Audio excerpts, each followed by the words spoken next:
Feliz sábado, Miranda. Feliz sábado, Daniel. Feliz sábado a todos que estão nos assistindo aqui presencialmente e pelas redes sociais do colégio. Bom, depois de uma semana muito cansativa, né, com provas, ansiedade por causa do teste da seleção, coisas para organizar o Trilife, enfim, chega o sábado, onde a gente pode descansar e louvar o nome do Senhor. Bom, pensando nisso, eu tenho um verso aqui da Bíblia que se encontra em Salmos 37, versículos 5 ao 7, que diz o seguinte: entrega teu caminho ao Senhor, confia nele e o mais ele fará. Fará sobressair a tua justiça como a luz e o teu direito como o sol ao meio-dia. No decorrer da semana, a gente às vezes esquece de buscar a Deus e confiar nele. E a gente às vezes devia fazer mais isso, porque com prova, essas coisas, a gente deixa de ladinho Deus e fica com preguiça de buscar ele. Com esse pensamento, vamos orar. Querido Deus, obrigado por mais um dia, obrigado por mais uma semana completa. Obrigado porque chegou o sábado. Queria te pedir para que ocorra tudo certo, que eles possam entender o que o pastor irá falar e aprender mais sobre ti. É isso que te peço, em nome de Jesus. Amém. Feliz sábado e bom culto a todos.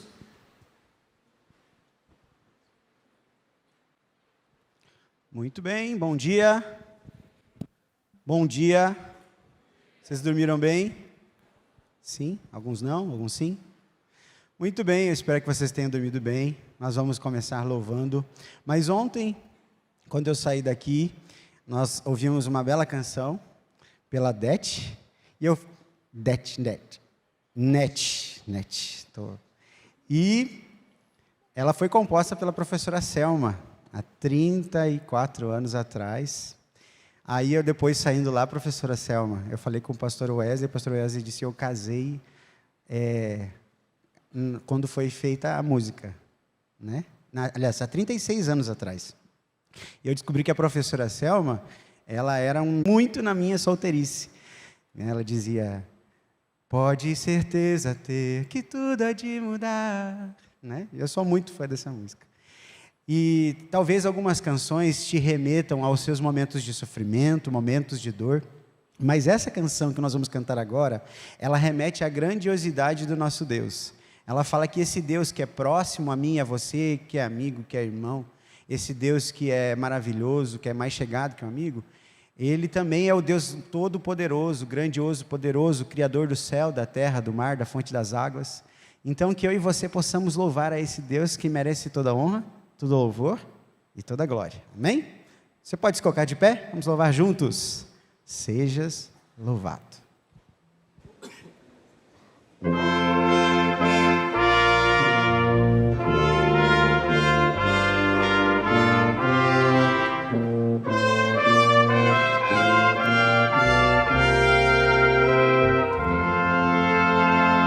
Sejas louvado, Rei Criador da natura.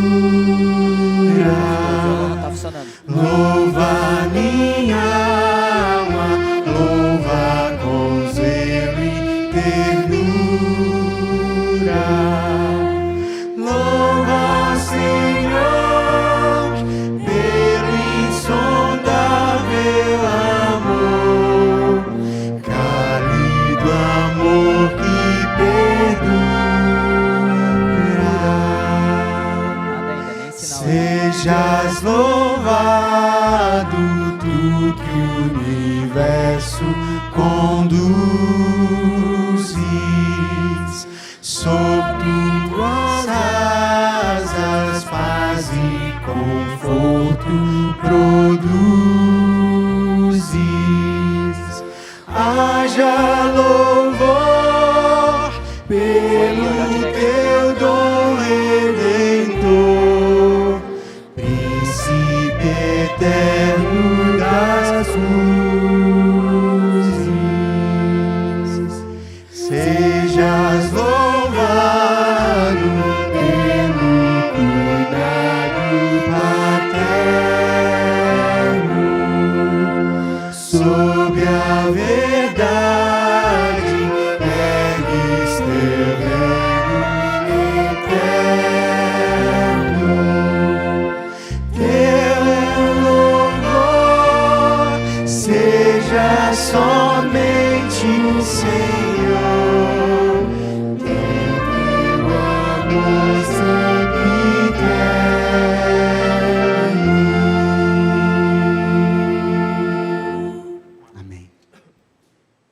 Você pode se sentar.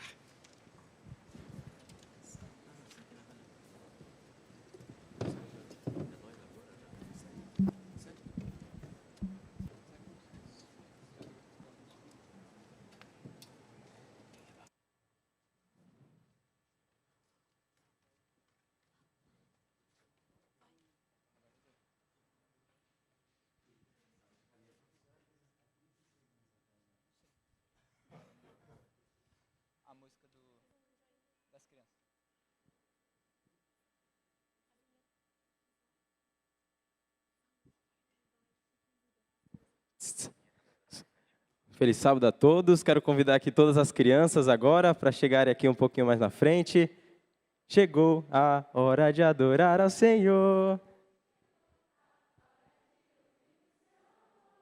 Lindas histórias que vem me ensinar.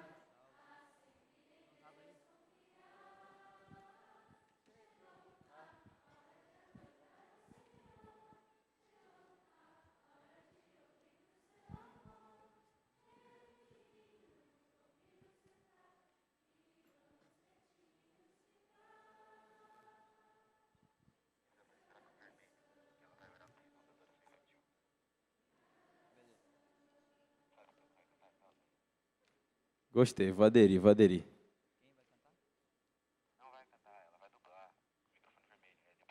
Feliz sábado, crianças!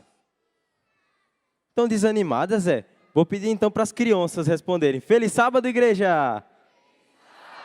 Agora ficou melhor, né? Ficou mais nivelado. A história que a gente vai contar hoje é uma história muito conhecida. Quantos aqui conhecem a história de Sansão? É conhecida, né? É conhecida. Então, já que é conhecida, a gente vai relembrar, vai ver a importância de lembrar da história de Sansão. E para isso, então, eu reuni uns amigos para a gente contar de uma maneira um pouquinho diferente. Calma lá que vocês vão ver. A gente não teve muito tempo de ensaiar, sabe? Mas a gente vai uma palhinha aí, né? Para ver se a gente consegue contar bem.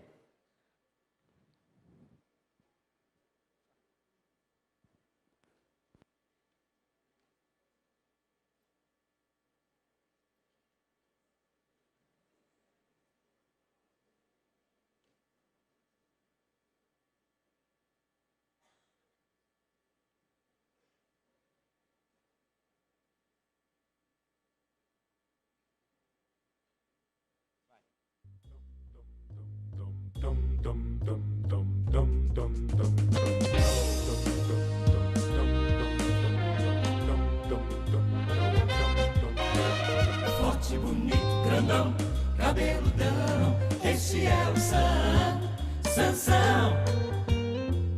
Minha Bíblia conta a história desse rapaz que nasceu pra libertar seu povo, era Sansão. Ele era o homem mais forte que já nasceu, mas por só acreditar na força ele morreu. Onde está a sua força? Não está na sua mão.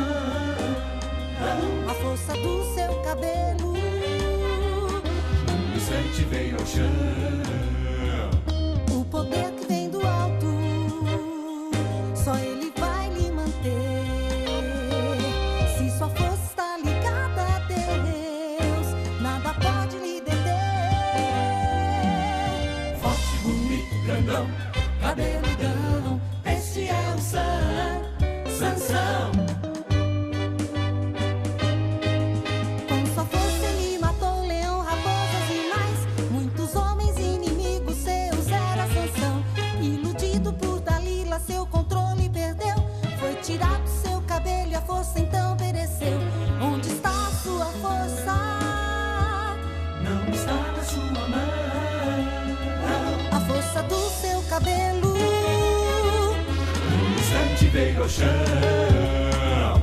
O poder que vem do alto, só ele vai lhe manter. Se sua força está ligada a Deus, nada pode lhe deter. Forte, bonito, grandão, cabeludão, esse é o Sansão. Forte, bonito, grandão, cabeludão, esse é o Sansão. Forte, bonito.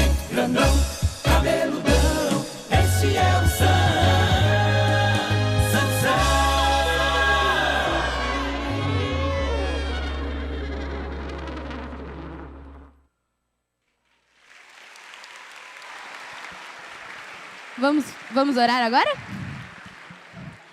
Vai. Querido Papai do céu, que estás no céu, muito obrigada por tudo que o Senhor fez. Obrigada por nos cuidar, nos proteger e porque estamos mais um sábado aqui para adorar o Senhor. Que o Senhor possa nos abençoar agora e sempre e que possamos ser fiéis ao Senhor. Em nome de Jesus, amém. Agora podem voltar com seus papais. Não, agora é o papai vídeo.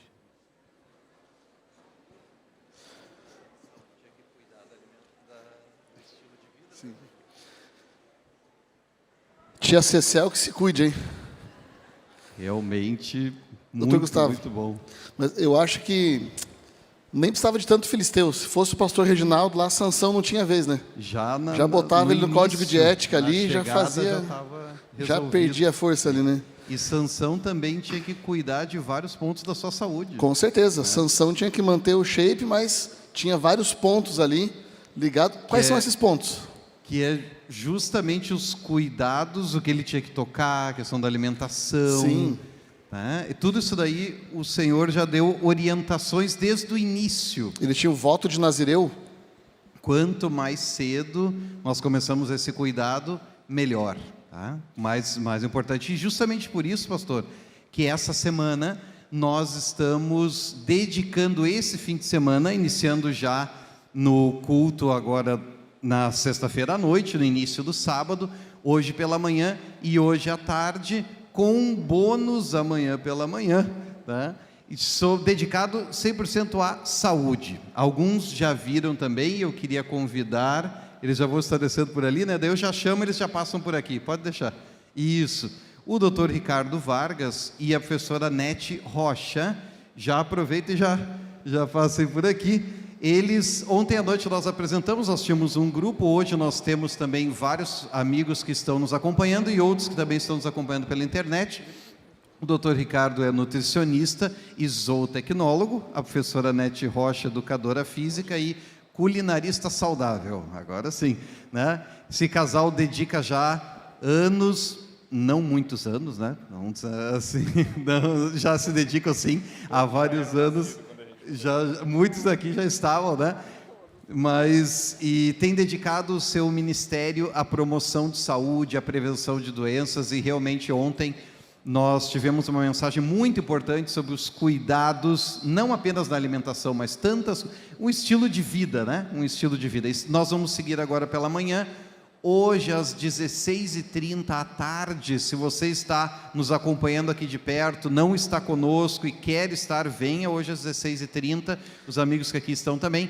E amanhã, alguns ainda vieram me perguntar, amanhã pela manhã, a partir das 9 horas, ali no refeitório anexo, o refeitorinho, nós teremos a oficina de gastronomia vital, uma oficina onde, como é o termo mesmo, oficina, né, prático, onde vão aprender receitas naturais e muito saborosas. Mas, porém, entretanto, todavia, as vagas terminaram. Graças a Deus, todas foram preenchidas e nós agradecemos. Sei que vários que estão aqui vão participar também e agradecemos também a oportunidade, a presença, vieram de Brasília, né, para estar conosco aqui. Doutor Gustavo, eu sei que você acabou de falar o horário hoje. Só para reforçar, a gente está acostumado com 17 horas, mas não será 17 horas. Se você não prestou atenção, então, no horário de hoje...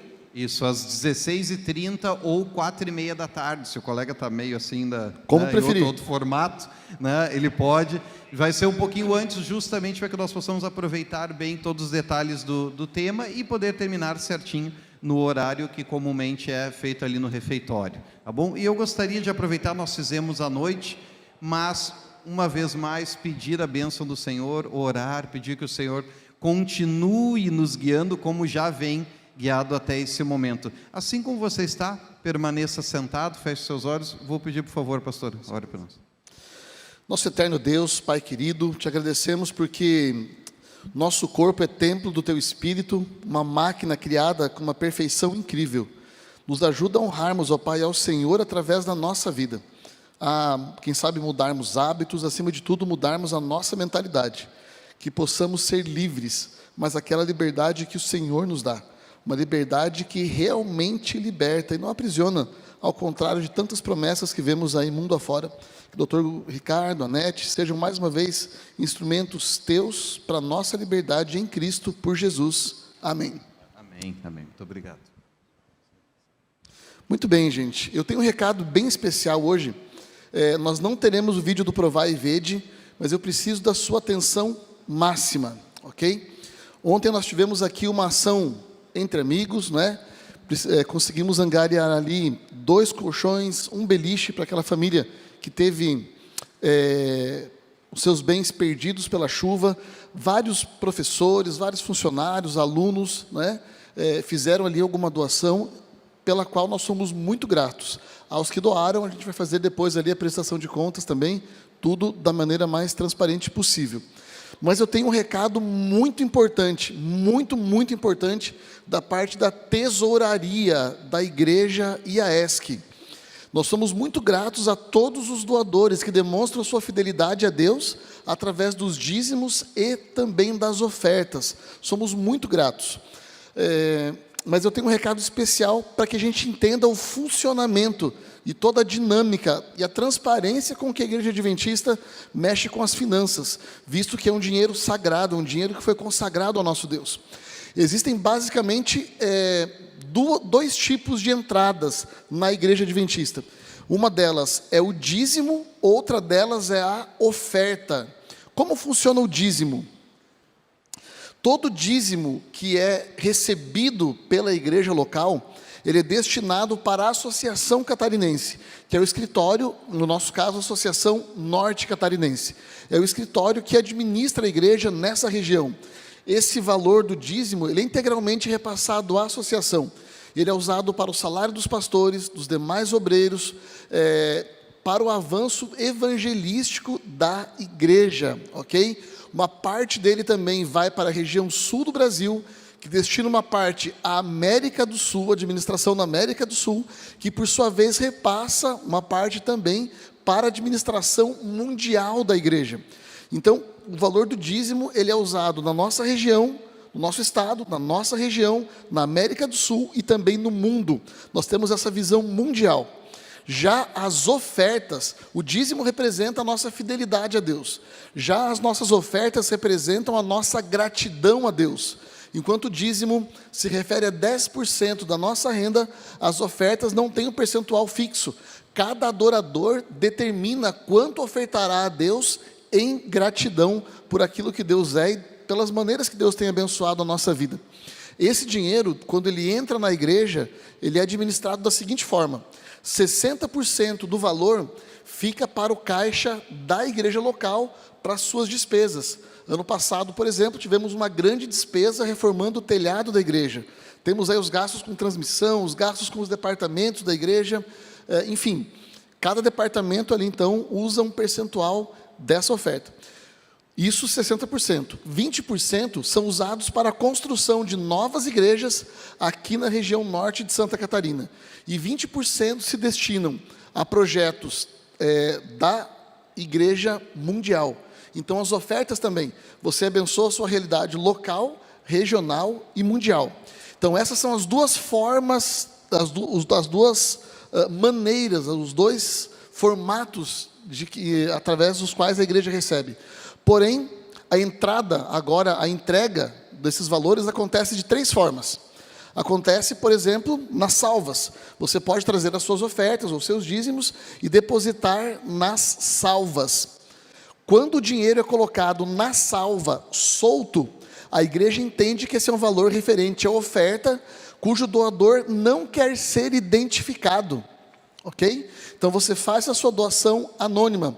Esse dinheiro vai entrar para a igreja como oferta e vai obedecer à relação 60%, 20%, 20%. A outra forma de você doar na salva é preenchendo o envelope que está ali atrás, naquele envelope de acrílico, à minha direita, à esquerda de quem está na igreja. Então ali você tem um envelope com o seu nome, o seu código de membro e o seu comprovante de doação. E ali você especifica tantos reais para dízimo, tantos reais para oferta. Então quando você coloca na salva, sem nada, a igreja entende que é oferta e vai dar o destino adequado. Quando você preenche o seu comprovante de entrega, será emitido um recibo de doação no seu nome, porque a igreja trabalha de forma muito transparente. A outra forma de você doar é através do aplicativo 7Me, que se escreve 7ME, 7Me, ok? Só que ali você pode doar por várias formas, porém, ali também vai especificar o que é dízimo e o que é oferta, para que a gente possa, então, dar o destino adequado desse valor, ok? Então, se você usa o 7Me, você vai ser identificado, vai ser emitido um comprovante de doação e também um recibo dessa doação pela tesouraria da igreja. Então, essas duas formas, sem problema nenhum. A terceira forma que pode ser usada é que tem causado um problema. E eu preciso da sua atenção máxima, porque se você foi uma dessas pessoas, lógico, a gente não sabe quem é. Então, se você for uma dessas pessoas, por favor, preste atenção. A terceira forma, e essa sim nós temos um problema grande hoje, é através da transferência bancária. Você pode fazer uma transferência do seu dízimo, da sua oferta, para o Pix da igreja, ok? Só que, se você fizer a sua adoração, dízimos e ofertas dessa forma, Júnior, cadê você? Levanta a mão aí. Fica em pé. O Júnior do RH é o novo tesoureiro da nossa igreja, certo? Então, se você fez alguma transferência de dízimos ou ofertas pelo banco, você precisa informar o Júnior, uma cópia do comprovante, para que ele possa emitir o seu recibo de doador e para que esse dinheiro possa ter o seu destino adequado. Quando uma transferência é feita para a conta da igreja, mas não é identificado, esse dinheiro não pode ser usado. E a gente não usa esse valor por 6 meses, certo?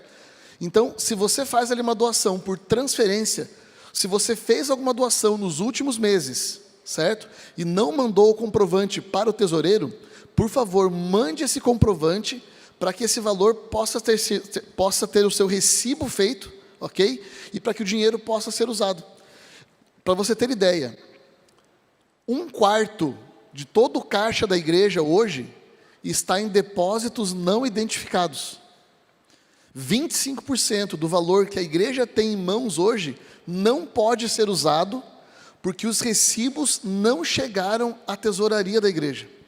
A igreja tem um procedimento. 6 meses com um valor não identificado, esse valor é tido como uma parte de dízimo e uma parte de oferta, ok? Mas leva 6 meses para que o depósito não identificado possa ser usado. Então eu peço encarecidamente, você que adorou a Deus pelo seu dízimo, pela sua oferta, você que foi fiel a Deus, mas de repente esqueceu de terminar a sua fidelidade, mande ali o comprovante então, para que os recursos possam chegar ao destino certo, e a igreja não fique com esse valor parado durante 6 meses. Era isso, que Deus te abençoe, seja fiel, desfrute das bênçãos de Deus, e que a gente possa ver realmente Deus agindo no coração de cada um de nós ao longo desse ano. Que Deus te abençoe. Nesse momento, então, os nossos diáconos estão preparados para o recolhimento dos dízimos e ofertas.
Muito bem.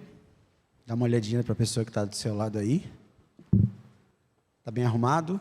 Bem arrumada? Espero que sim. A gente procura ficar próximo das pessoas que nós mais gostamos e amamos. Talvez você está aí do lado de alguém especial. Você foi escolhido por alguém para ter a oportunidade de sentar do lado dessa pessoa hoje pela manhã. A gente tem, no mundo lá fora, fora da cápsula do IAESC, a gente diz que a gente conhece uma pessoa quando a gente prova alguns quilos de sal com ela. A cada pitada, a cada cozimento, a cada refeição, a gente come um pouquinho de sal, né? Aqui no IAESC, você não tem só refeições com seus amigos. Você convive no mesmo quarto, você está na sala de aula, você está na igreja, você tem muitos motivos, muitas formas de conhecer a pessoa que está do seu lado. E se você escolheu estar próximo dessa pessoa, porque ela passou aí por esse crivo da sua amizade. Mas nós não podemos esquecer de conhecer o melhor amigo, que é o nosso Cristo Jesus. Ele não falha, Ele é eterno, Ele é fiel, Ele é bondoso, Ele puxa nossas orelhas quando precisamos, Ele é o nosso melhor amigo. É isso que nós vamos cantar.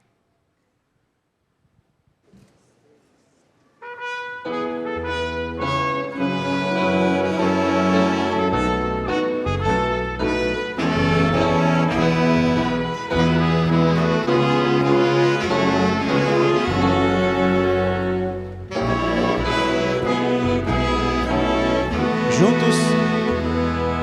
Sei que o amigo melhor é Cristo. Se a tormenta vem provar minha fé, não estende a sua mão, tranquiliza o coração. Se o amigo melhor é Cristo, diga: Jesus é o melhor amigo. Jesus é o melhor amigo, se repreende quando sou, me anima com vigor. Se um amigo melhor é Cristo, ó que amigo precioso é Cristo, nele encontro amor, consolo e paz. Em seu braço de amor nenhum golpe temerei. Se um amigo melhor é Cristo, diga: Jesus é o melhor amigo. Jesus é o melhor amigo. Se repreende quando sou, me anima com vigor. Se o amigo melhor é Cristo. Se eu passar pelo vale escuro e chegar às águas do Jordão, não receio, por Jesus salva a pátria, me conduz. Se o amigo melhor é Cristo, Jesus é o melhor amigo. Jesus é o melhor amigo. Se repreende quando sou, me anima com vigor. Se o amigo melhor é Cristo. Amém? Você pode se colocar de pé neste momento? Essa canção que nós vamos cantar fala da grandiosidade do nosso Senhor Deus. Talvez você esteja pensando aí nos problemas que você tem enfrentado, nas dificuldades, mas pode ter a certeza de que esse grande Deus, esse grande Senhor, é maior do que todos os nossos problemas juntos em uma caixa só. Vamos cantar desse Deus maravilhoso?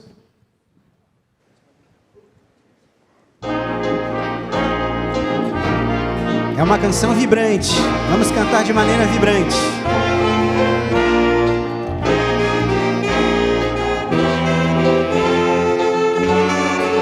Se o seu colega estiver calado, cutuca ele e cante comigo, ok?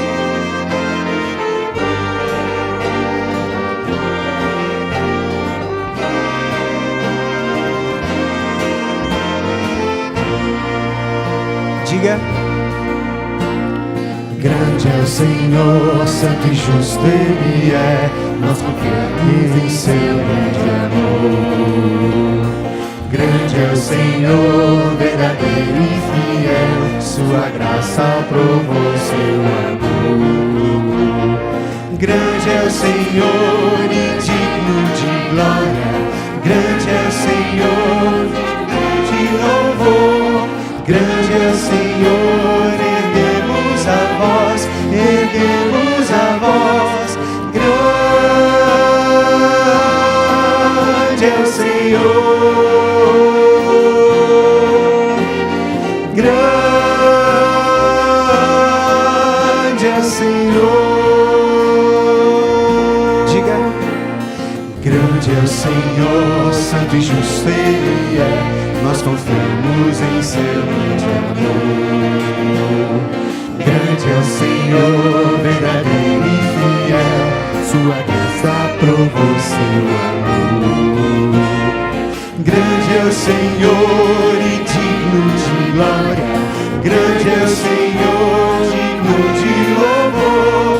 Grande é o Senhor, erguemos a voz, erguemos a voz. Grande é o Senhor. Grande é o Senhor.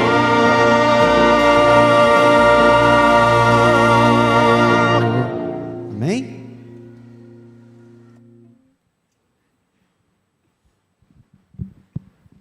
Vamos colocar de joelhos para falar com Deus.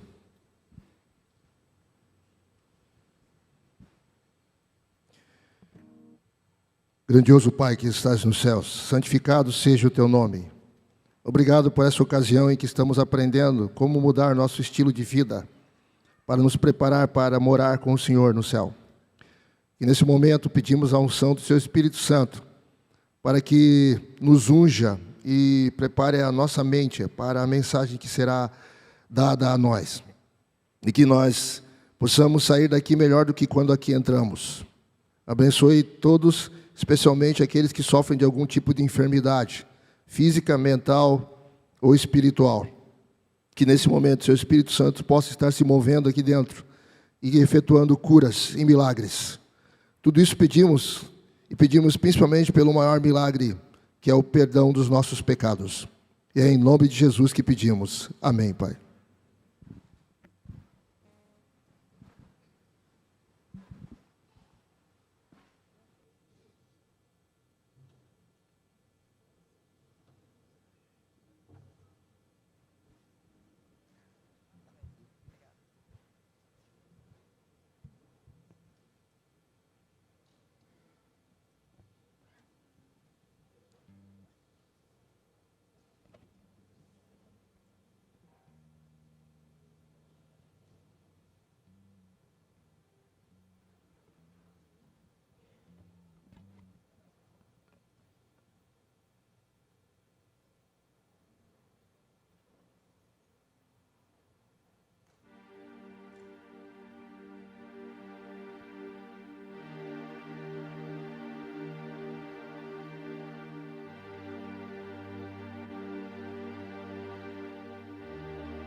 Nós cremos na verdade de um Deus que é Criador. Nós cremos na verdade, na Trindade em um só Deus. Nós cremos que a Bíblia é a palavra do Senhor. Nós cremos que o Filho sua vida entregou. Nós cremos no trabalho do Espírito de Deus, nos chamando à salvação, nos fazendo renascer batismo pela água e pela fé, nós cremos na verdade, na saúde, no viver. Nós cremos no juízo que virá a todos nós. Nós cremos que Jesus é o nosso intercessor. Nós cremos que o homem nada tem a oferecer, mas em Cristo a salvação, só em Cristo há poder. Nós cremos em sua lei, cremos também que Ele nos deu o dia do Senhor, o santo sábado de Deus. Nós cremos na promessa do retorno de Jesus. Nós cremos que os mortos ressuscitarão do pó, e nós, os que vivemos, transformados vamos ser, e para sempre com Jesus vamos viver. E mesmo que a terra se revolva em seu lugar, e mesmo que as montanhas se atirem para o mar, nossa fé não sofre danos, pois está firmada em Deus. Temos fé nas promessas que nos fez.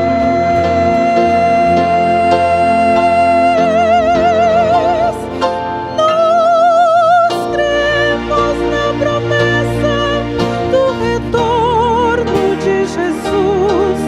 Nós cremos que em breve vamos ver nosso Senhor, e todos nós unidos, desfrutando o novo lar. Com Jesus vamos lá estar. Com Jesus vamos lá estar.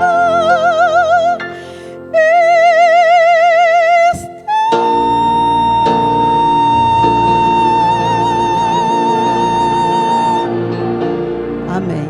Amém.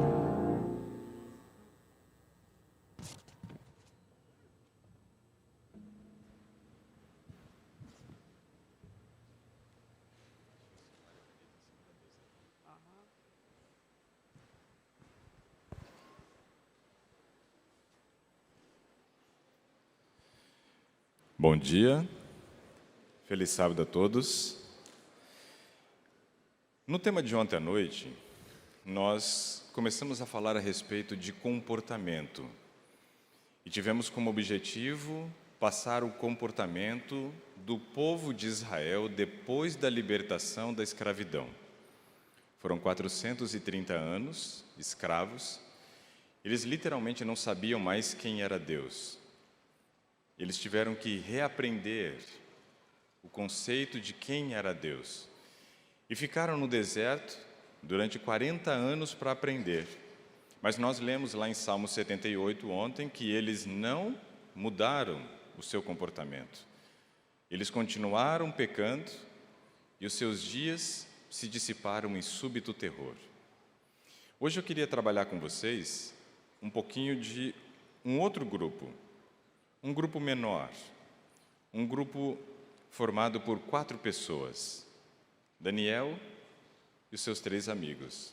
Daniel é a figura central, dos 4 talvez seja o mais importante e recebeu mais destaque, mas os 3 amigos também estavam juntos de Daniel, desde quando você olha em Daniel capítulo 1, que cita os 4, mas principalmente em Daniel capítulo 3, onde conta um fato ocorrido com esses 3 jovens. E aí veja só, ontem nós falamos de um grupo que nós chamamos de escravo braçal. Hoje nós vamos falar de um grupo que podemos chamá-los de escravo intelectual. A questão é que os dois grupos, eles eram escravos. Um deles tinha que recolher a palha, fazer os tijolos, e esse era seu ofício básico. Esses 3 jovens, eles foram colocados como líderes em determinadas regiões da Babilônia. Eles administravam determinadas regiões. E Daniel se tornou o conselheiro do rei. Esses 4 jovens, se a gente for observar, eles eram escravos, mas um escravo que nós chamamos de intelectual. E eu convido vocês, então, a abrir a Bíblia de vocês em Daniel, capítulo 1, para a gente poder refletir em poucos versos de Daniel 1 e muitos versos de Daniel 3. Daniel, capítulo 1, nós vamos ler o verso 8. Antes, nós vamos orar. Feche seus olhos. Senhor, obrigado pela oportunidade de mais uma vez estarmos neste local reunidos para adorar ao Senhor. Pedimos que o Espírito Santo, que já se faz presente, ilumine a nossa mente, nos dê a compreensão da Tua palavra, para que possamos retirar conceitos importantes, compreender os desejos que o Senhor tem para cada um de nós, e que o Senhor nos confira força suficiente para implementar mudanças e viver de acordo com a Tua vontade. Em nome de Jesus oramos. Amém. Daniel capítulo 1, verso 8 diz o seguinte: resolveu Daniel firmemente não contaminar-se com as finas iguarias do rei, nem com o vinho que ele bebia. Então pediu ao chefe dos eunucos que lhe permitisse não contaminar-se. Essa palavra contaminar é uma palavra que está falando de algo que não é mais próprio, não é mais inócuo, ou seja, é algo que já passou por um processo aonde já não é mais aquilo que o era. Então, se você pega, por exemplo, uma água e você coloca essa água para ferver, o propósito é você matar algum micro-organismo que tem na água para que ela se torne própria para o consumo. Então, você não pode beber qualquer água, mesmo que o rio seja cristalino, porque pode ser que ele esteja contaminado. Quando fala a palavra contaminado, para Deus, é uma palavra muito pesada. E você percebe que Deus ele deu uma orientação interessante a respeito disso, lá em Levíticos, no capítulo 11, e no verso 44. Levíticos capítulo 11, Deus está falando ali das carnes que ele considerava limpa e carnes que ele considerava imundas. E no verso 44 tem uma frase muito interessante, quando ele diz assim, e não vos contaminareis pelos enxames de criaturas que se arrastam sobre a terra.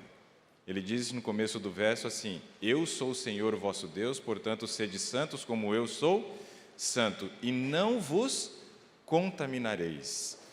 Olha, a frase que Daniel usa é justamente essa, que ele não queria se contaminar com as finas iguarias do rei.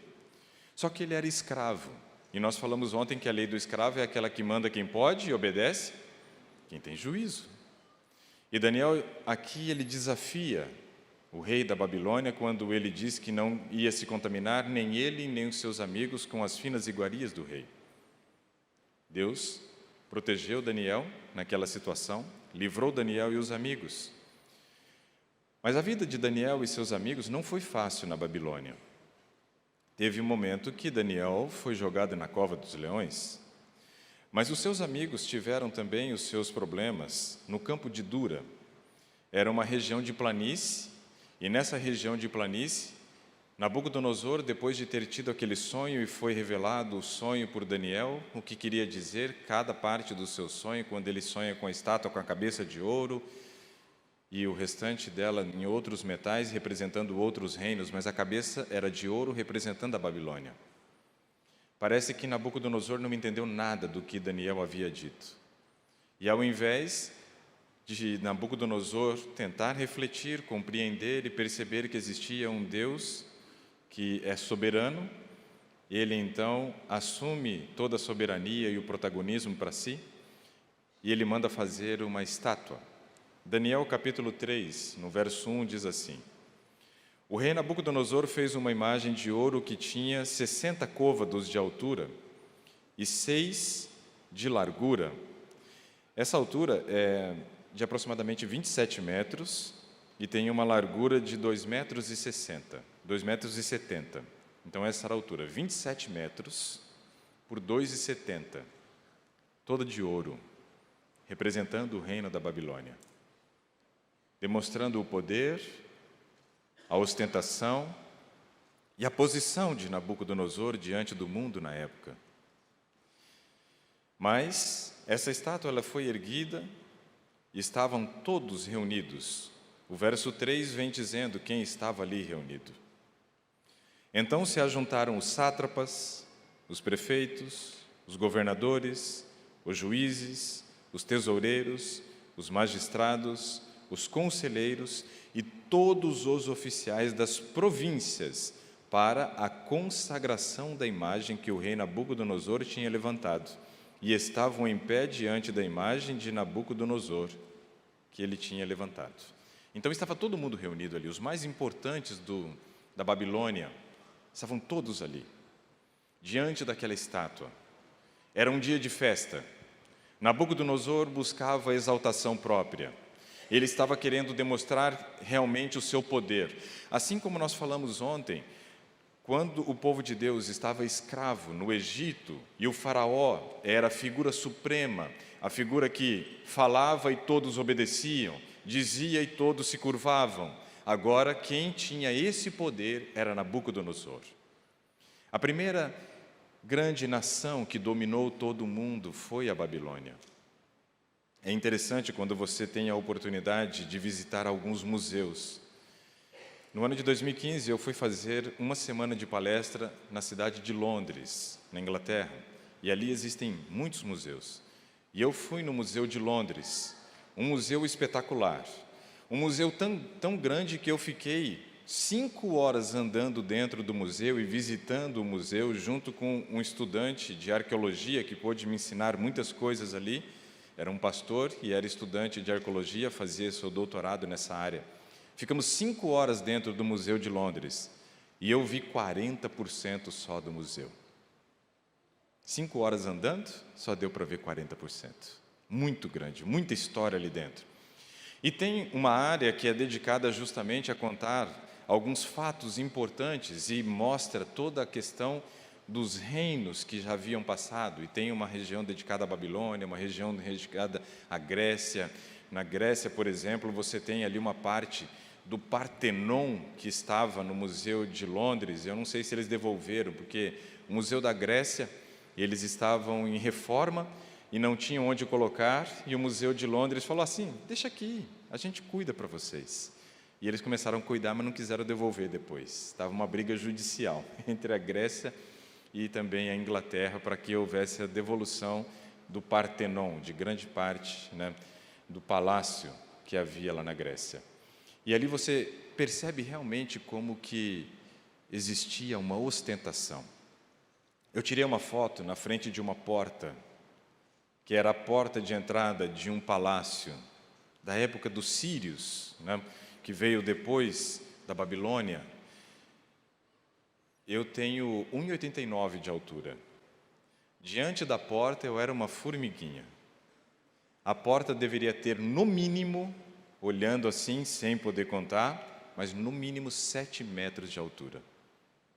Agora, esses jovens que nós vamos destacar, estavam diante de uma cena de ostentação do poder do rei da Babilônia. Diante de uma estátua de puro ouro. Hoje, o ouro que normalmente nós carregamos é uma aliança. E ainda às vezes é o 18 quilate, nem é o 24. Lá era ouro puro, maciço, uma estátua de 27 metros de altura.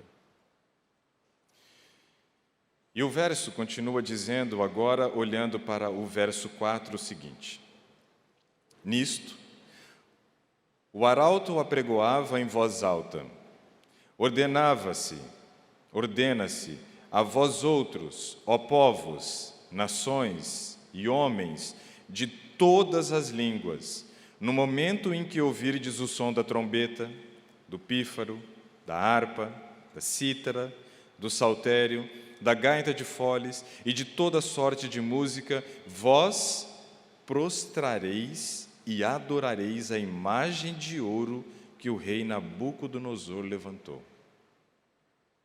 Aqueles jovens faziam parte do grupo que estava ali, e assim como todo grupo deveria se prostrar em atitude de reverência e adoração. E eu convido vocês a abrirem a Bíblia em Mateus capítulo 4. Vamos lá rapidinho em Mateus capítulo 4, porque tem um verso bem interessante ali falando a respeito das tentações de Jesus. Mateus capítulo 4, o verso 8 em diante, diz assim: levou ainda o diabo a um monte muito alto. Então o diabo transportou Jesus até esse monte. Mostrou-lhe todos os reinos do mundo e a glória deles. Veja, a palavra glória, para trazer a questão, mais uma vez, da ostentação, de poder. E lhe disse: tudo isso te darei se, prostrado, me adorares. Então Jesus lhe ordenou: retira-te, Satanás, porque está escrito: ao Senhor teu Deus adorarás, e só a Ele darás culto. Olha que interessante. As tentações de Jesus ainda não haviam acontecido na época de Daniel. Mas a frase dita por Jesus, que somente Deus deveria ser adorado, somente Deus deveria ser cultuado, já havia sido escrito lá atrás. Daniel e seus amigos, eles tinham o conhecimento de que a adoração era algo que era destinado somente a Deus. Mas estão esses jovens diante dessa cena. Quando tocaram os instrumentos, era para que todos se ajoelhassem e adorassem. Mas antes mesmo de tocarem os instrumentos, vieram algumas orientações. O verso 6 do capítulo 3 de Daniel, novamente. Volta lá para Daniel, verso 6. Qualquer que se não prostrar e não a adorar, será no mesmo instante. Grave essa frase. Mesmo instante quer dizer imediatamente. Se tocasse os instrumentos e alguém não se ajoelhasse, se prostrasse e adorasse, imediatamente, é isso que está querendo dizer, não havia mais negociação, não tinha mais nenhum tipo de orientação. Naquele exato momento, se alguém não se prostrasse e não adorasse a estátua, o que aconteceria com eles? Seria lançado na fornalha de fogo ardente. Portanto, quando todos os povos ouviram o som da trombeta, do pífaro, da harpa, da cítara, do saltério, de toda sorte de música, se prostraram os povos, nações e homens de todas as línguas e adoraram a imagem de ouro que o rei Nabucodonosor tinha levantado. Vamos entender uma questão interessante. O reino da Babilônia, ele era o reino que dominava todo mundo naquele momento. E não só com os hebreus, aqueles 4 jovens hebreus que foi mandado que fossem na região deles e trouxessem os de boa aparência, doutos em toda a sabedoria, mas em todas as outras nações que tinha no mundo na época, Nabucodonosor mandava então os seus generais para que buscassem pessoas que pudessem servir a Nabucodonosor. Ali existia todas as línguas, assim como está realmente dito aqui. Representantes de todos os povos estavam diante de Nabucodonosor e diante dessa estátua, e todos eles agora deveriam se curvar e adorar, demonstrando a magnitude de Nabucodonosor. Mas dentre todos esses estavam esses 3 jovens. Daniel não estava nessa cena, provavelmente cumprindo alguma missão do rei em outro local. Mas todos deveriam se prostrar e adorar. E aí então vem o verso 8 que diz assim: ora, no mesmo instante se chegaram alguns homens caldeus babilônicos, e acusaram os judeus. Disseram ao rei Nabucodonosor: ó rei, vive eternamente. Tu, ó rei, baixaste um decreto pelo qual todo homem que ouvisse o som de todos aqueles instrumentos deveria se prostrar diante da imagem de ouro. E o verso 11 diz assim: e qualquer que não se prostrasse e não adorasse seria lançado na fornalha de fogo ardente. Há uns homens judeus, preste atenção nisso, a referência que se fazem a esses jovens é que agora eles são homens, ou seja, isso aconteceu muito tempo depois que eles haviam sido levados como escravos para a Babilônia. Escravos intelectuais que desempenhavam um papel importante junto ao reino da Babilônia. Mas não foi algo que aconteceu de imediato. Foi algo que aconteceu anos depois. Eles nem eram tratados mais agora como jovens, mas sim como homens, formados, adultos. E aqui diz então que teve esses homens judeus que tu constituíste sobre os negócios da província da Babilônia, ou seja, eles eram administradores das províncias da Babilônia, Sadraque, Mesaque e Abednego. Estes homens, ó rei, não fizeram caso de ti. A teus deuses não servem nem adoram a imagem de ouro que levantaste. Veja, você é escravo, está longe da sua terra, já passou por determinadas situações de perseguição no passado, agora de novo você está diante de uma cena. A ordem era que quem não se ajoelhasse, não adorasse, seria lançado numa fornalha de fogo ardente. Eu não gosto somente de ler o que está escrito na Bíblia, mas eu gosto de tentar imaginar o meu comportamento diante das cenas. Assim como ontem eu pedi para que vocês refletissem comigo qual seria o comportamento de vocês diante daquela cena de perceber que a terra havia se aberto e tragado muitos dos jovens de Israel, dos príncipes de Israel, dos mais fortes de Israel. Qual seria o seu comportamento naquela cena? Tente imaginar agora de novo. Qual seria o seu comportamento sabendo que você é escravo, sabendo que a ordem é se ajoelhar e adorar, e se não o fizesse seria lançado na fornalha de fogo ardente? Qual seria o seu comportamento? Eu fico tentando imaginar o meu. Deus já havia livrado eles numa determinada situação. Mas o grande problema é que muitos de nós, às vezes, temos uma boa memória para muitas coisas, mas para as grandes coisas que Deus faz na nossa vida, parece que nós temos um processo de amnésia espiritual.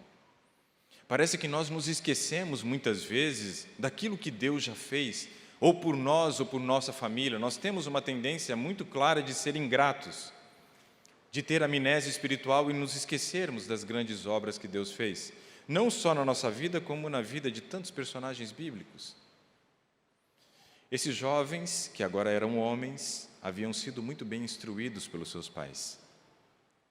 Eles conheciam provavelmente aquela frase que Jesus disse no deserto, que não deveria tentar ao Senhor seu Deus, que não deveria se prostrar e adorar outros deuses a não ser o Deus de Israel. Eles conheciam. Então, diante dessa acusação, Nabucodonosor, irado e furioso, duas características não muito interessantes diante de uma ameaça de se jogar pessoas numa fornalha, mandou chamar Sadraque, Mesaque e Abednego. Eu fico tentando imaginar como é que foi a reação de Nabucodonosor e como é que foi esse mandou chamar. Ele não deve ter sido muito educadinho. Por gentileza, peça que Sadraque, Mesaque e Abednego entrem no recinto. Não foi assim. Nabucodonosor estava totalmente descontrolado, descompensado emocionalmente diante daquela cena, porque aquilo era uma tremenda ofensa ao rei da nação que dominava o mundo. Nabucodonosor então manda que esses homens, Sadraque, Mesaque e Abednego, fossem levados à sua presença. O verso 14 diz que falou Nabucodonosor e lhes disse: É verdade, ó Sadraque, Mesaque e Abednego, provavelmente bem irado, que vós não servis a meus deuses, nem adorais a imagem de ouro que levantei? Qual era a ordem que havia sido dito? Que se alguém não se prostrasse, imediatamente seria feito o que com eles? Lançados na fornalha de fogo. O rei agora manda que esses 4 jovens, agora já homens formados, fossem trazidos à sua presença. Diz essa frase, e no verso 15 afirma para nós: agora, pois, estáis dispostos, e quando ouvirdes o som da trombeta, do pífaro, cítara, harpa, saltério, gaita de foles, prostrai-vos e adorai a imagem que fiz, porém, se não adorares, serei no mesmo instante lançados na fornalha de fogo ardente? E quem é o Deus que vos poderá livrar das minhas mãos? O que eu quero que vocês analisem é o seguinte: se a ordem do rei já era jogar qualquer um que não se prostrasse e adorasse a estátua, naquele exato momento, por que o rei pediu que trouxessem esses 3 homens diante de si? E novamente ele repetiu a mesma ordem que ele tinha dado e disse assim: olha, eu vou dar uma chance para vocês. Por que o rei fez isso? Na sua condição e no seu cargo, mantendo a sua postura de rei cruel como era, ele não teria que ter trazido esses homens diante de si para questionar por que eles não o adoraram, por que eles se negaram a se prostrar e dar uma nova chance. A postura do rei Nabucodonosor é uma postura de um rei fraco. A ordem de Nabucodonosor não foi cumprida, que era imediatamente lançar na fornalha. Não é um rei fraco. Na verdade, é um rei que reconhecia a importância desses jovens no seu reinado. Nabucodonosor não queria perder Sadraque, Mesaque e Abednego. Sabia que provavelmente esses 3 homens eram os melhores administradores que ele tinha sobre as províncias da Babilônia. E nenhum rei é louco suficientemente para dispensar os melhores funcionários. Nenhum patrão de uma empresa vai ser louco de dispensar um de vocês, porque vocês serão os melhores funcionários, sim ou não? Não sei, já fiquei na dúvida agora. Jovens com caráter, bem formados, bem instruídos, não são dispensados. Ninguém é louco de dispensar pessoas competentes. Ninguém é louco de jogar dentro de uma fornalha pessoas que têm competência. Só que o rei pede para que esses jovens venham à sua presença, agora já homens formados, para que eles tivessem a oportunidade de adorar a estátua, resolver o caso, e Nabucodonosor sairia por cima da carne seca, como dizem, dizendo: está vendo? Eu mando e eles obedecem. E não perderia assim os seus melhores funcionários. Só que nós estamos desde ontem enfatizando a questão do comportamento. Estamos enfatizando a questão da postura, dos hábitos que foram construídos na nossa vida e que em 80% do tempo nos fazem agir sem pensar. O verso 16 diz que Sadraque, Mesaque e Abednego responderam ao rei: ó Nabucodonosor, quanto a isto, não necessitamos te responder, porque o rei diz assim: quem livrará? Qual é o Deus que vai livrá-los das minhas mãos? E ele diz assim: ó rei, quanto a isso não é necessário nós te respondermos. E aí continuam dizendo no verso 17: se o nosso Deus, a quem servimos, quer livrar-nos, ele nos livrará da fornalha de fogo ardente e das tuas mãos, ó rei. Se não, olha a frase, Fica sabendo, ó rei, que não serviremos a teus deuses, nem adoraremos a imagem de ouro que levantaste. Ou seja, o recado era simples desses jovens para o rei: não perca mais o seu tempo, faz o que tem que ser feito.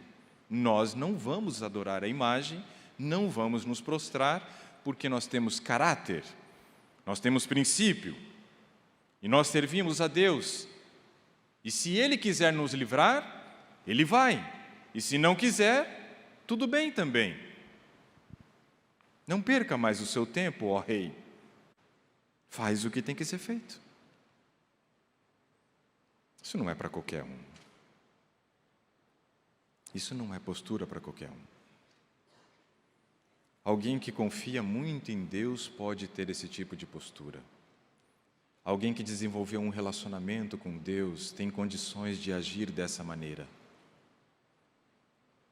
Mas quando você não desenvolve um relacionamento com Deus, diante das dificuldades que vão aparecer na sua vida, e não dificuldades de ser jogado numa fornalha, mas as dificuldades quando vocês saírem, por exemplo, de dentro de uma instituição cristã e forem estudar num outro ambiente, por exemplo, na época da faculdade, e ali for colocado à prova a sua fé, for colocado à prova os seus princípios, ali você, dependendo do relacionamento que hoje você construiu com Deus, vai determinar o comportamento que você vai ter nessa situação. Eu quero relatar para vocês uma breve história.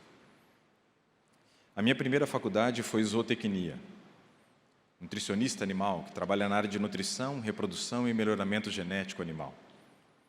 Foram 5 anos de faculdade, porque era de 5 anos o curso, integral.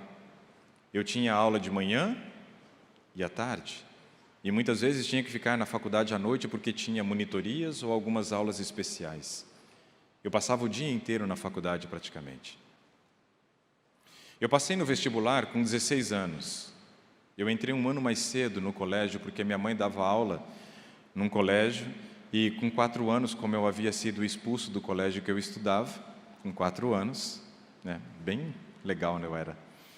Minha mãe precisou me levar para estudar no colégio que ela estudava e eles aceitaram que eu fizesse o primeiro ano do ensino fundamental com 6 anos, quando começava com 7. Não tive reprovações e com 16 anos estava fazendo o vestibular na Universidade Estadual de Maringá e fui aprovado para o curso de zootecnia. Já tinha passado 4 anos na faculdade quando comecei o último ano, o 5º ano da faculdade, com aquelas disciplinas que eram as disciplinas que a gente mais desejava, estudar as culturas. E ali naquele ano eu tinha bovinocultura, de corte e leite, estudar os bovinos. Tinha bubalinocultura para estudar os búfalos, ovinocultura para estudar a ovelha, caprinocultura, estudava os cabritos, né? Mas na disciplina de ovinocultura, eu tinha um professor chamado Assis. E esse professor havia determinado que a nota de uma das provas, no valor de 10, seria tosquiar uma ovelha. A nossa prova prática seria tosquiar uma ovelha.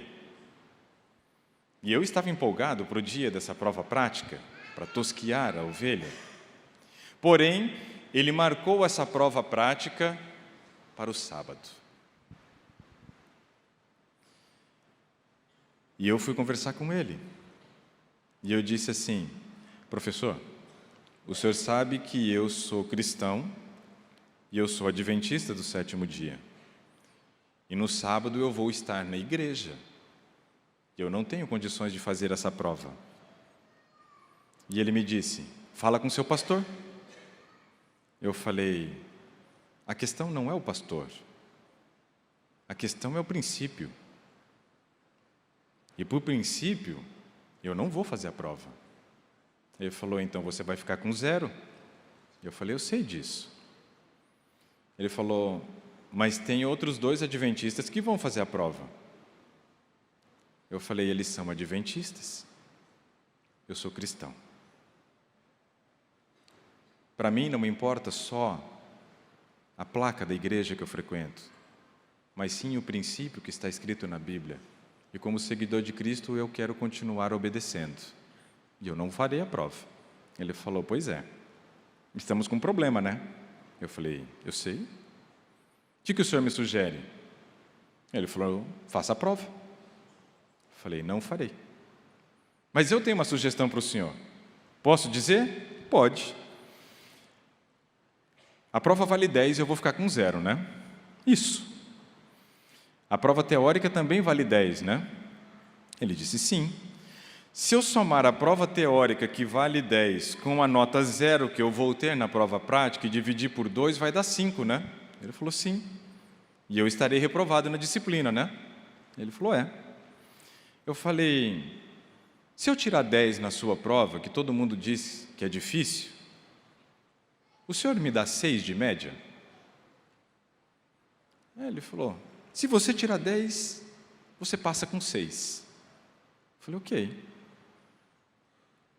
A minha vida durante um tempo foi igual a das ovelhas, que pastavam a grama e eu comia as páginas do livro de Ovinocultura. Eu nunca estudei, acho que tanto, por uma prova quanto essa. Porque agora não estava em jogo somente passar de ano, mas sim a questão do caráter que havia sido colocado à prova. Mas o princípio também de Deus, de que eu falei, não, eu sou cristão e eu não quero abrir mão dos meus princípios. E eu tive que estudar. E eu tirei 10 na prova. E eu passei com 6. Eu não fui ameaçado de ser jogado numa fornalha, como vocês também provavelmente não serão. Mas a vida vai trazer muitas provas para vocês.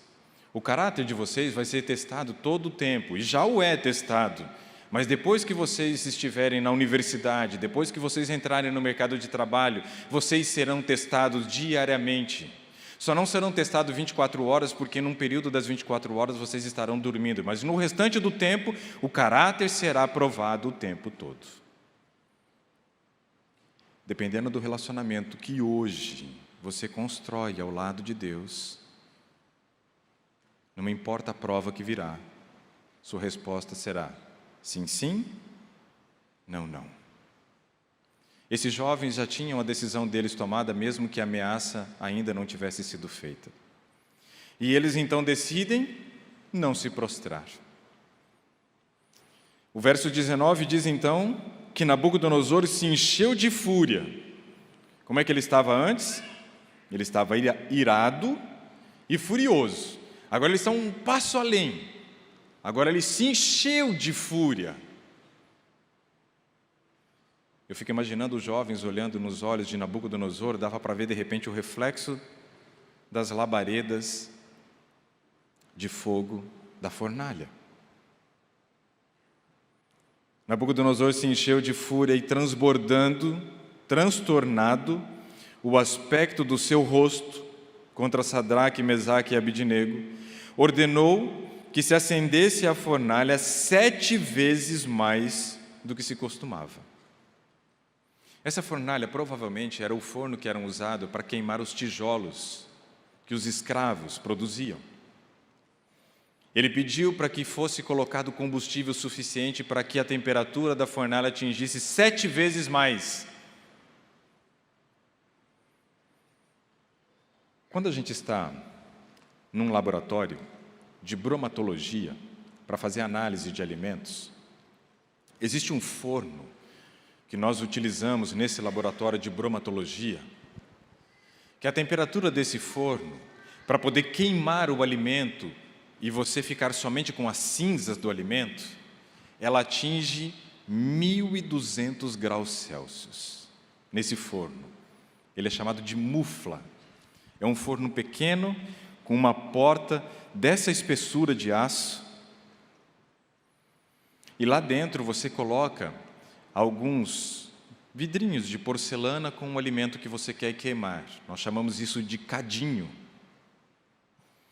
E aí nós colocamos ali dentro, aquilo incinera o alimento. Sobra somente as cinzas. Provavelmente, essa fornalha de Nabucodonosor era um forno, uma mufla gigante agora com 7 vezes mais temperatura do que o de costume. Mas a ira de Nabucodonosor era incontrolável. Nada poderia aplacar, porque o desrespeito daqueles jovens ao fazerem a atitude que eles fizeram diante de todos os líderes do reino da Babilônia, era inadmissível. Um desrespeito à figura do todo-poderoso Nabucodonosor.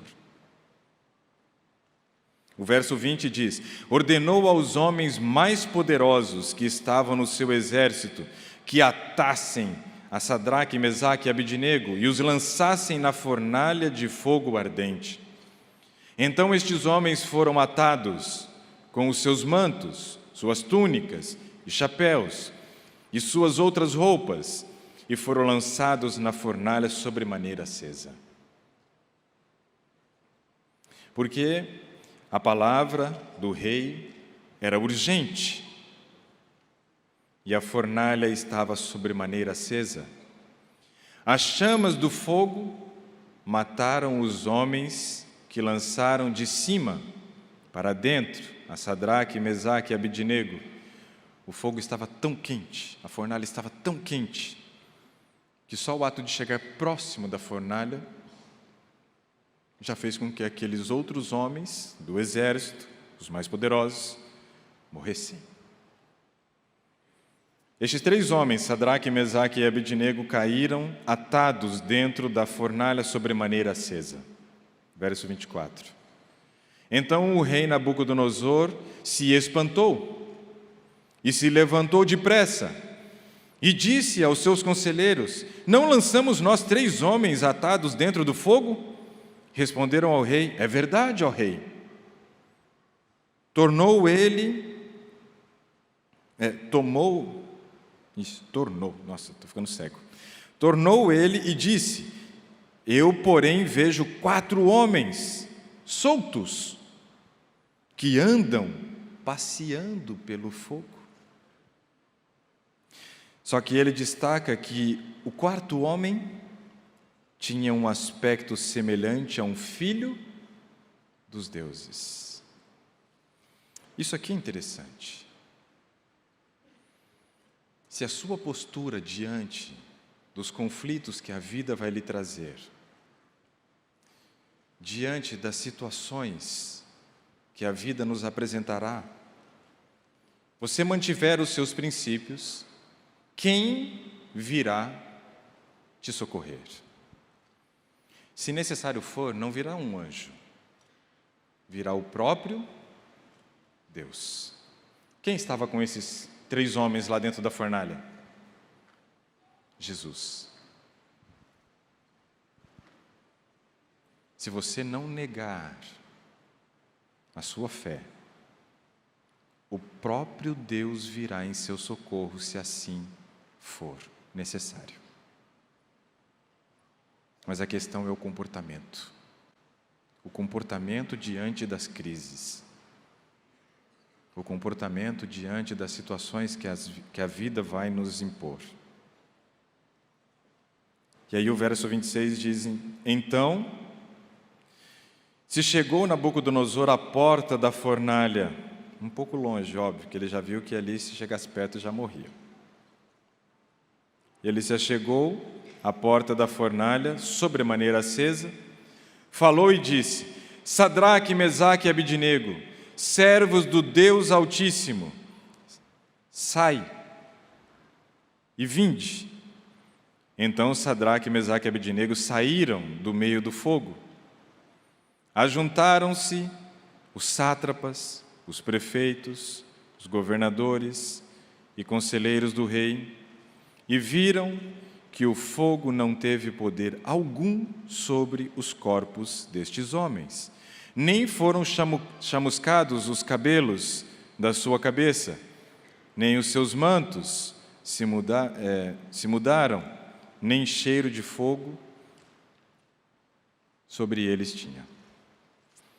A minha mãe uma vez estava fazendo um bolo, e ela preparava a massa do bolo, e eu sempre estava próximo, sempre gostei de estar na cozinha, de cozinhar ou de bagunçar durante a preparação dos alimentos pela minha mãe ou pela minha avó. Eu gostava muito e acabei virando nutricionista, acho que já tinha uma inclinação lá atrás. Mas, nesse dia, minha mãe fez ali o bolo, ela sempre deixava um pouco da massa de bolo na tigela, para que eu pudesse raspar a tigela e comer aquela massa de bolo ainda crua, eu gostava disso. Ontem, minha esposa estava fazendo um brownie, e aí eu falei para ela assim, deixa um pouquinho da massa para mim. E aí ela fez, e usando um instrumento chamado pão duro, raspou tudo e não deixou nada.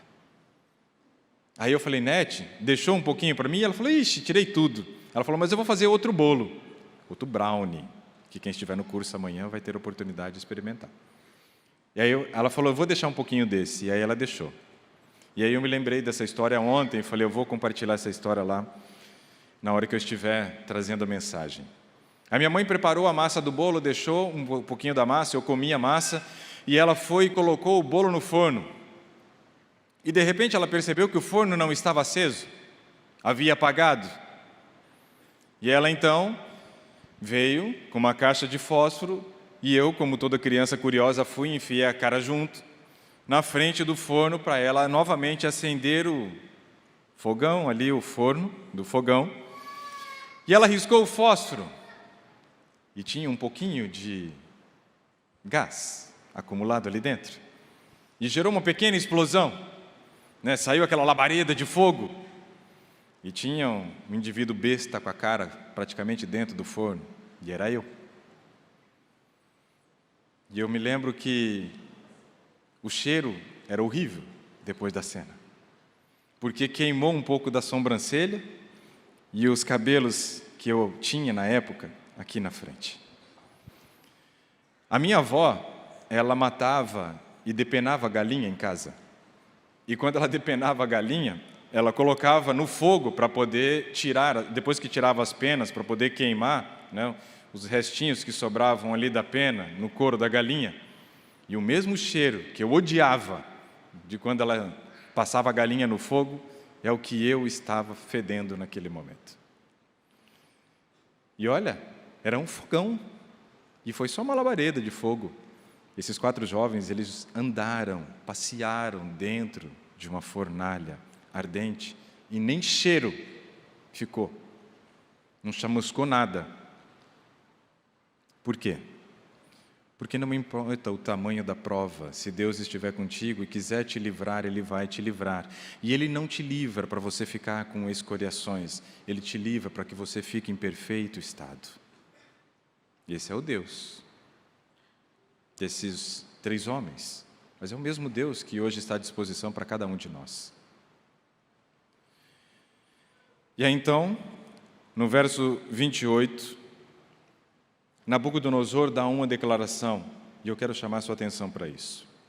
Falou Nabucodonosor e disse, bendito seja o Deus de Sadraque, Mesaque e Abidnego, que enviou o seu anjo e livrou os seus servos, que confiaram nele, pois não quiseram cumprir a palavra do rei, preferindo entregar-se o seu corpo a servirem e adorarem a qualquer outro Deus, senão o seu Deus. Uau! E ele continua dizendo no verso 29 e 30, portanto, faço um decreto, pelo qual todo povo, nação e língua, que disser blasfêmia contra o Deus de Sadraque, Mesaque e Abidnego, será despedaçado, e as suas casas sejam feitas em monturo, porque não há outro Deus que possa livrar como este. Então o rei fez prosperar a Sadraque, Mesaque e Abidnego na província da Babilônia. Para que a gente possa encerrar, eu só quero que você analise o seguinte: o seu comportamento pode mudar as pessoas que estão ao seu redor.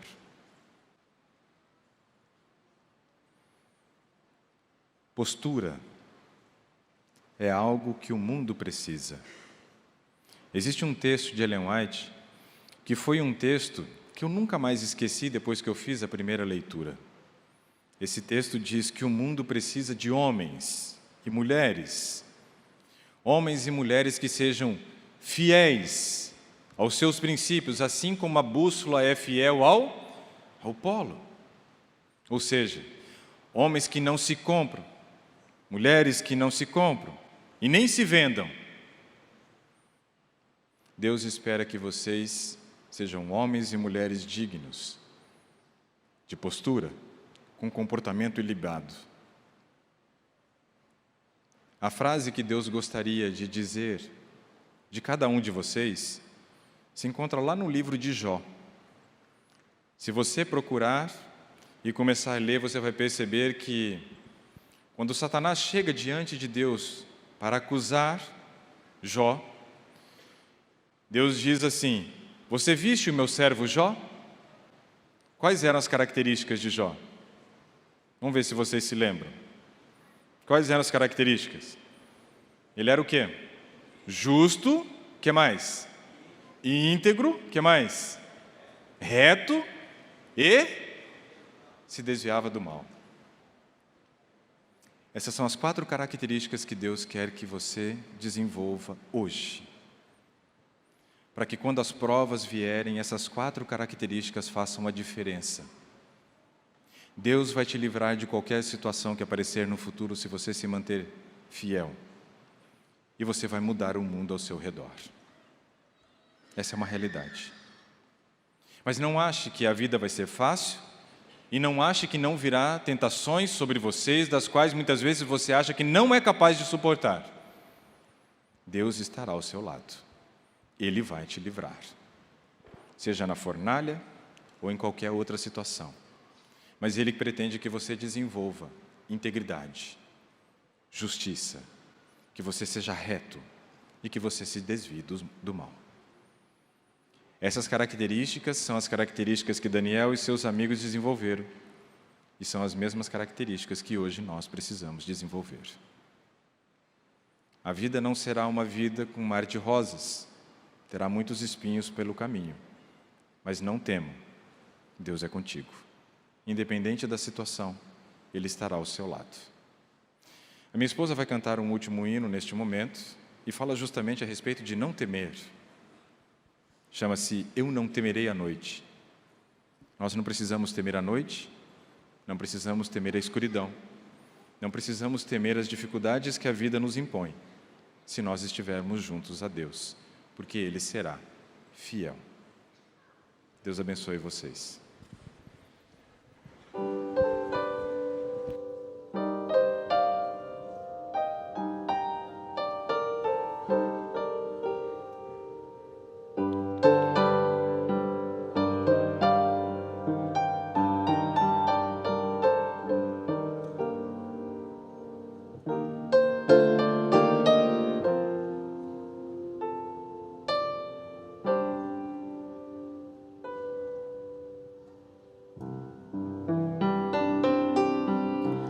Quando o sol se põe calado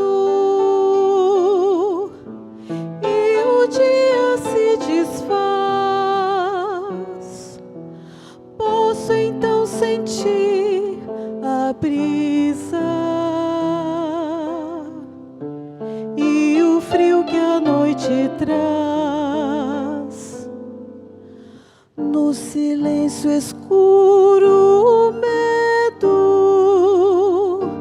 do que eu não consigo enxergar, dos perigos que me cercam e me assustam sem parar. Mas eu não temerei a noite, nem a mais profunda escuridão. Eu enfrentarei as trevas, pois sozinho nunca estarei. O meu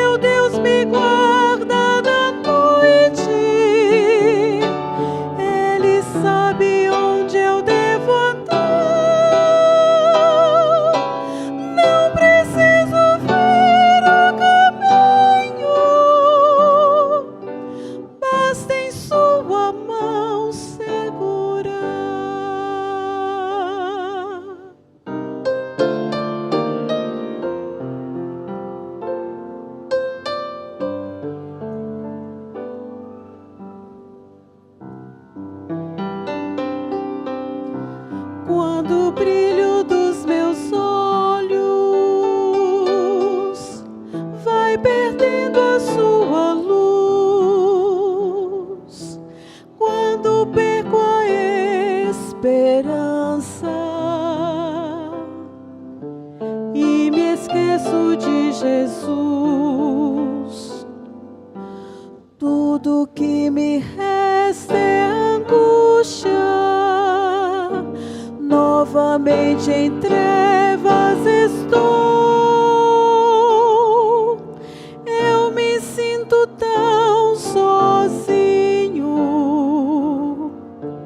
É que a noite em mim chegou, mas eu não temerei a noite, nem a mais profunda escuridão.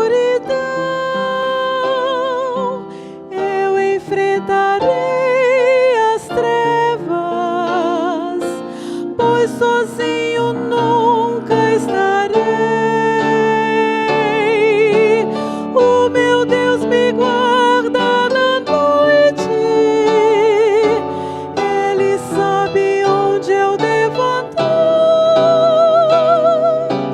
Não preciso ver o caminho, basta em sua mão segurar.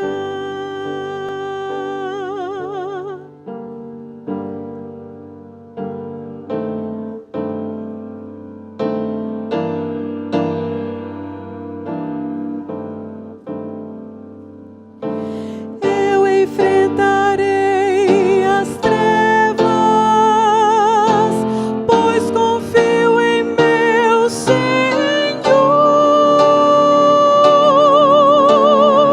Eu não temerei a noite,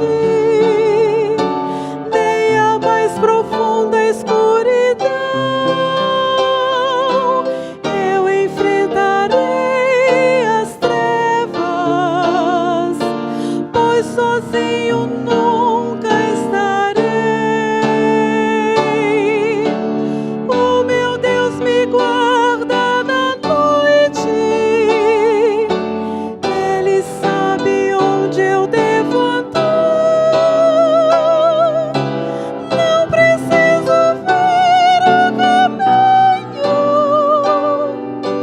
basta em sua mão segurar.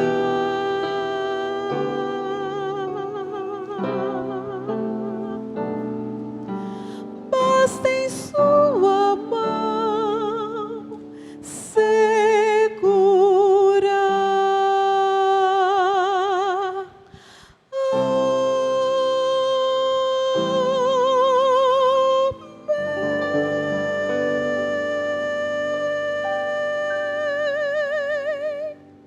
Amém. Oremos. Senhor, que nos altos céus habita, louvado e engrandecido seja o teu santo nome. Que diante das provas dessa vida, nós possamos ter a mesma postura que Sadraque, Mesaque e Abidnego tiveram diante da maior prova que eles tiveram. Que tenhamos convicção, Senhor, de que estamos nos esforçando para fazer o máximo que está ao nosso alcance, para viver diante do Senhor conforme as tuas orientações, para que nesses momentos de luta, de aflição e de perseguição, muitas vezes, tenhamos a possibilidade de ter a certeza que o Senhor está ao nosso lado. Nos ajude a desenvolver um caráter ilibado, a sermos homens e mulheres que sejam fiéis ao polo, assim como a bússola o é, para que nós possamos honrar o Senhor por onde quer que passarmos, e que as pessoas e o mundo possam ser transformados através da nossa postura, do nosso caráter e também da forma como nós agimos diante de todas as situações da vida. Abençoe todos esses alunos, abençoe a todos os colaboradores e administradores dessa instituição e a comunidade cristã que aqui frequenta, para que eles possam ter a certeza de que o Senhor está ao lado deles, independente da luta que cada um de nós estejamos enfrentando. Em nome de Jesus oramos. Amém. Só reforçando o convite, hoje na parte da tarde, às 16h30, vamos estar aqui novamente para descobrir como aprender mais estudando menos. Aguardo você. Feliz sábado! Passando aqui para avisar que hoje o estudo da lição vai ser normalmente cada um em suas classes. Para relembrar, a classe de adultos vai ter a classe do pastor Wesley aqui no anfiteatro, classe do pastor Dariel aqui no anfiteatro também, classe Ágata com a Lilian, sala 4, classe Berilo com o pastor Timóteo, sala 2, classe Diamante com o pastor Bruno, sala 3, classe Jaspe de inglês com o José, na sala dos professores, classe Prata, pastor Fábio, sala 8, classe Ônix, pastor Gease, sala 5, classe Ouro, Samuel e Edmilson, sala 9, classe Rubi, Mireia, sala 1, classe Safira, Kênia e Alex, sala 10, classe Sárdio, com Enoque, na sala 11, classe Turquesa, com Thales, na sala 12, e classe Topázio, do pastor Alan e do professor Lucas, na sala 7. Lembrando que cada sala não pode passar de 48 alunos e que também não é permitido colocar e tirar cadeiras de cada classe. E atenção aos secretários de cada classe da Escola Sabatina, hoje vai ter uma reunião às 14h na sala 1 do prédio escolar. Mais alguns recados. Às 13h30, nós nos reuniremos Coral Jovem e o Novo Coral na Capela Feminina. E às 16h, no Auditório da Arte, o Coral Infanto Juvenil. Apenas antes da saída ordenada, vamos acompanhar o vídeo da Carta Missionária. Muito obrigado.